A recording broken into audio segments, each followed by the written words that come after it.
El registre de materials arqueològics és la part de feina que no es fa a l'aire lliure per registrar tots els materials que s'han recollit durant la campanya d'excavacions.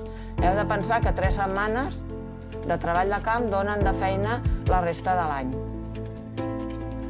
Els materials, un cop rentats i classificats, s'inventarien en una base de dades que porta diferents tipus de nivell de registre segons els materials de què es tracta: ceràmica, vidre, metall, etc. Si voleu, m'acompanyeu i us ensenyo com són les fases del registre prèvies a arribar aquí a la base de dades.